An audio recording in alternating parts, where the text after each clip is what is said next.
السلام علیکم ورحمۃ اللہ وبرکاتہ۔ کچھ گناہ ایسے ہوتے ہیں جو انسان کو دنیا میں ذلیل کر دیتے ہیں۔ اسلام نے زندگی گزارنے میں دو چیزوں کا کانسیپٹ دیا ہے، ایک چیز وہ جس کو شریعت نے کرنے کے لیے کہا ہے، اور ایک چیز وہ جس کو شریعت نے کرنے سے منع کیا ہے۔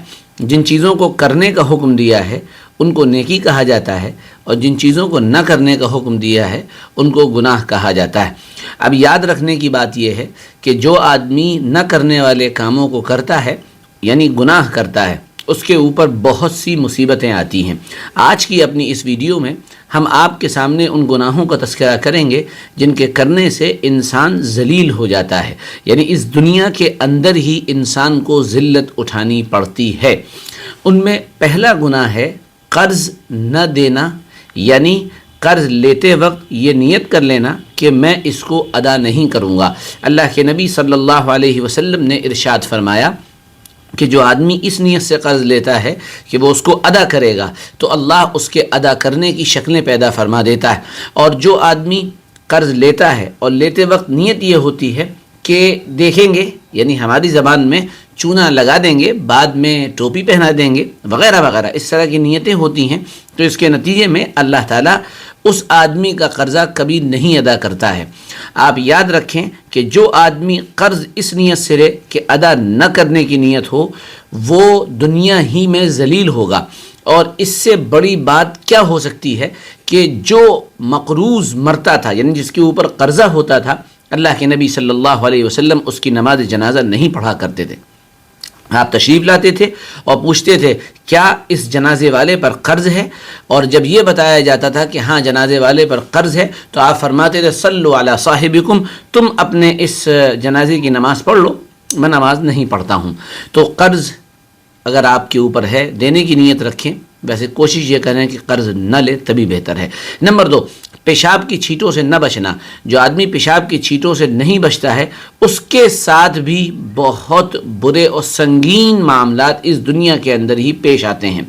نمبر 3، کسی کو کسی گناہ پر عار دلانا۔ عار دلانے کا مطلب یہ ہے کہ کوئی آدمی کوئی گناہ کر رہا ہے، اللہ نہ کرے کسی سے کوئی گناہ ہو رہا ہے، اور آپ اس کو اس گناہ پر بار بار ٹوکیں اور لوگوں کے سامنے ذلیل کریں، یا پھر اس نے وہ گناہ چھوڑ دیا ہے اور وہ توبہ بھی کر چکا ہے اور آپ اس آدمی سے اس گناہ کے بارے میں ذکر کریں، اس گناہ کا چرچا کریں اور پھر کہیں تم یہ گناہ کرتے تھے، تو یہ عار دلانا ہوگا۔ اور جو آدمی کسی کو عار دلاتا ہے اس وقت تک اسے موت نہیں آتی جب تک وہ خود اس گناہ میں مبتلا نہ ہو جائے۔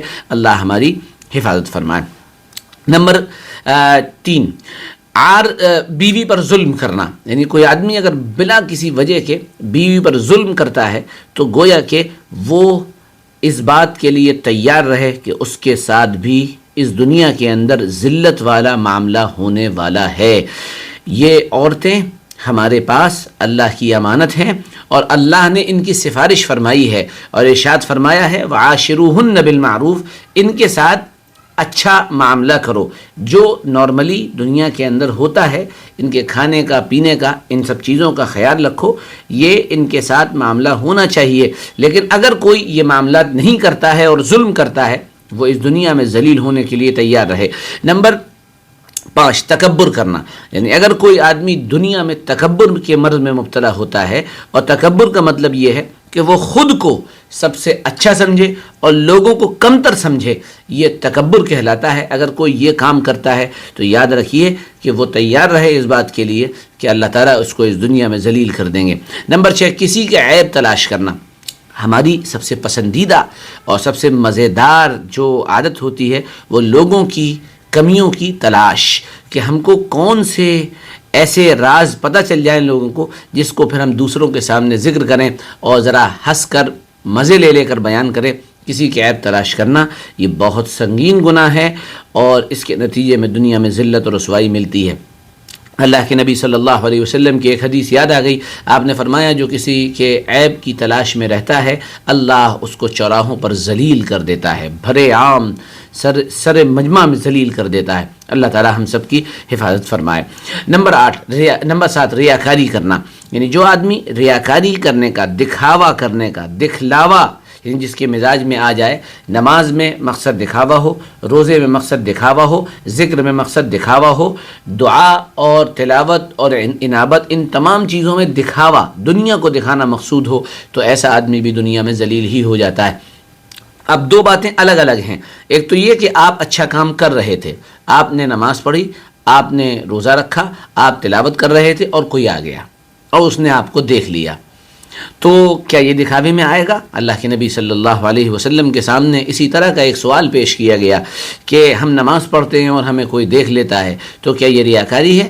آپ صلی اللہ علیہ وسلم نے ارشاد فرمایا تلک عاجل بشرا مؤمن، یہ ایمان والے کے لیے دنیا میں نقد خوشخبری ہے کہ اس کو کسی دوسرے نے اچھی حالت میں دیکھ لیا، اور ایک یہ ہے کہ لوگوں کو دکھانے کے لیے ہی آپ نے نماز کی نیت باندھ لی، لوگوں کو دکھانے کے لیے ہی آپ تلاوت کرنے لگے، یہ گناہ ہے، اور ایسا آدمی جو یہ گناہ کر رہا ہے وہ ڈرتا رہے کہ وہ دنیا میں ذلیل ہو جائے گا۔